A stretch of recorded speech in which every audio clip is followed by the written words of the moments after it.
Issue 148. We start out with Sonic asking Porker and Annoyance if he spends all his time in Haven. So why'd Knuckles send him back to Emerald Hill Zone if he's gonna come back here anyways? Porker says that he naturally loves being here because of all the ancient technology, and Sonic says, "Spare me, Porker," as usual cutting him off from talking about how much he loves technology. Maybe that's why this version of Tails isn't an engineer, because he knows that Sonic wouldn't be impressed. He cut him off in the technobabbles too. So why did Sonic come to visit Porker anyways if he doesn't want to hear him talk about the one thing he'd want to talk about? How'd they remain friends for so long? Also, you'd think that Porker, as an engineer like Techno, you'd think that he would be a pretty good friend of Techno, but instead, Techno's only best friends with Amy and nobody else. He says that it's Kintobor that has him worried, because he just doesn't seem himself anymore. Odd, he was fine last time I saw him. Why would he think he's not malfunctioning then? I guess he feels guilty about being brainwashed? Knuckles says that something big has breached the island's force field. He says that something small is also breaking through the force field, but Sonic's more worried about the big thing. Porker is cowardly at seeing the image of a robot, and Sonic and Knuckles prepare to go through a zoot tube to get there in minutes, with Sonic teasing, "Don't worry, Porker, we won't ask you to fight it." As Grimer's shadow is on the wall, Porker says that he'll just stay here and tidy up. After Sonic and Knuckles show a rivalry with their dialogue, they fight the robot that I suspect is just a distraction for them. Even Sonic's vortex attack can't rip the robot apart. And Sonic realizes that the robot's just a distraction because it's not actually doing anything. And that's why Grimer shouldn't have programmed it like that. Sonic decides to leave as he remembers something small also breached the force field of the island, which I always suspected was going to be more important, since Sonic dismissed it right away, and this comic loves subversion so much that it becomes the opposite of a twist. Sonic returns to the zoot tube that fortunately wasn't closed down, and finds Porker unconscious, with Fang and Grimer in the exact spot where Eggman had vanished.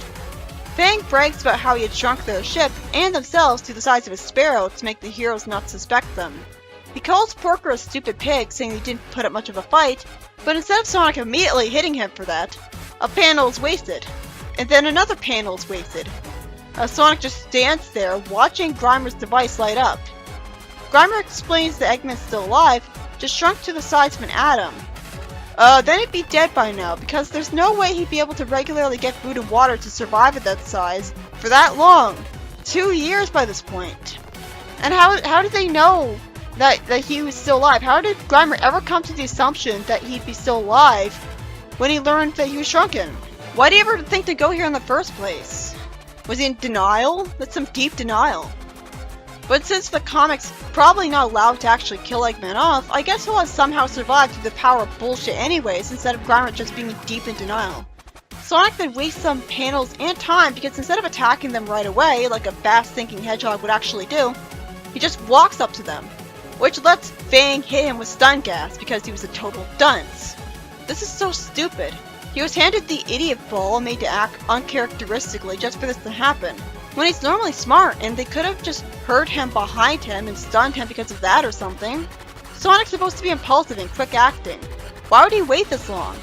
Sonic somehow jumps out of the stun gas just fine, but he seems to be too late. Then Sonic sees Snack's shrunken backpack, while Grimer and Fang are floating around the atoms, somehow not being electrocuted to death, since electrons are electricity after all. The story ends with them being certain that they're seeing where Eggman is. The next story starts out with Tails wasting a panel talking about how peaceful the zone is. I get it, something bad's about to happen. Suspiciously, the zone leader reveals himself to be a villain right away by banning all heroes from Wood Zone with immediate effect. What a stupid idea. In the days that follow, there's another kidnapping, and some people refuse to help because there's a ban on citizens taking the law into their own hands. And that's why vigilantism being illegal is kind of a bad thing. Bystander syndrome. Though I guess they don't want to risk bystanders getting themselves killed all the time. But isn't that what ray guns are for? We see someone get kidnapped into a badnik processing plant, only for it to turn out to be Tails in a disguise. It turns out that the zone leader was in charge of the badnik processing plant all along, explaining why he wanted Tails out of the zone. Why would he even want to put people in badniks in the first place? He shouldn't need to do that. Like, some robots don't even need that. A robot hits Tails through a wall, causing the civilians to realize their leader is evil and decide to help out, with one of the civilians hitting the robot with a stick. Badnik's laser hits the equipment and causes an explosion as Tails for some reason saves the villain while flying away. I'm getting really sick of the heroes doing this. With the villain tied up, Tails wonders who could have supplied the equipment, instead of just assuming he's another Eggman fanboy. The story ends with Grimer in the prison watching Tails through a monitor, planning to avenge Eggman. Why though? The next story has Pajama form a mind link with Supersonic while Ebony's keeping him in a fantasy world. Unfortunately, despite Ebony's spell on him wearing off from her exhaustion at a bad time, it works as Super returns to being good. Ebony heartwarmingly hugs him, lifting him up, and Pajamas explains that she used her psychic magic to Deus Ex Machina, to erase his recent memories, because apparently amnesia is all that's required to make him good. Then they see Sonic, and Ebony wonders what he's doing here for some reason. I'm really glad they got to turn him good again. Too bad there's no way to last.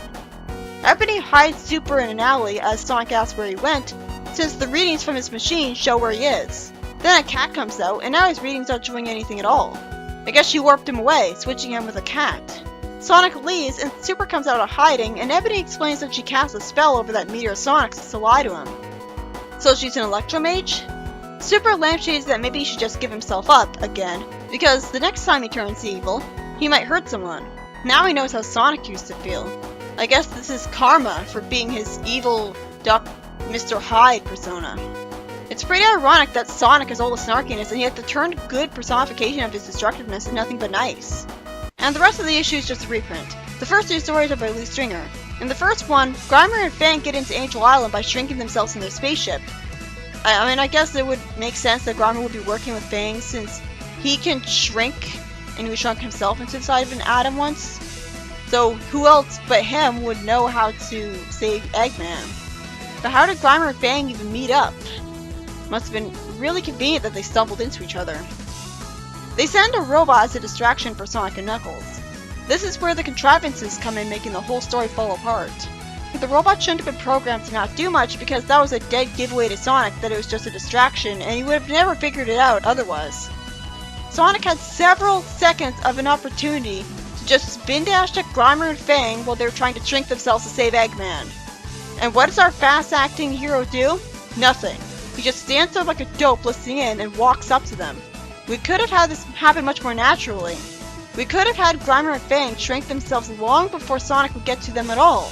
Then he'd come to the Chaos Chamber and find the tubes that shrunk them and the shrunken backpack of Fang and figure everything out anyways. The second story has the Zone Leader stupidly ban heroes, and the natural consequence of banning vigilantism is that now all of the civilians now suffer from major bystander syndrome and don't try to become heroes. Big surprise, the Zone Leader's evil and trying to turn people into badniks, which is why I made the law in the first place. And Tails had to disguise himself to uncover his plan, which in a pleasant surprise, gets defeated by a civilian hitting the robot with a stick and making it shoot a laser at all the equipment in the process. I really like that the civilians pitched in. The final story is by Nigel Kitching, and it's a pleasant surprise as Pajama turns Supersonic good again by using her psychic magic to erase his memory of turning evil. That moment where Ebony hugged him was so sweet. It's nice to see that she and Pajama still love him even after all that. It's just a shame that I'm certain Sonic and him will be fused back together because status quo is God. That's why it's looking to me like Eggman will be brought back when he really should have died of starvation. And Grimer had betrayed him to be independent earlier. So that's a major change that was totally ignored too.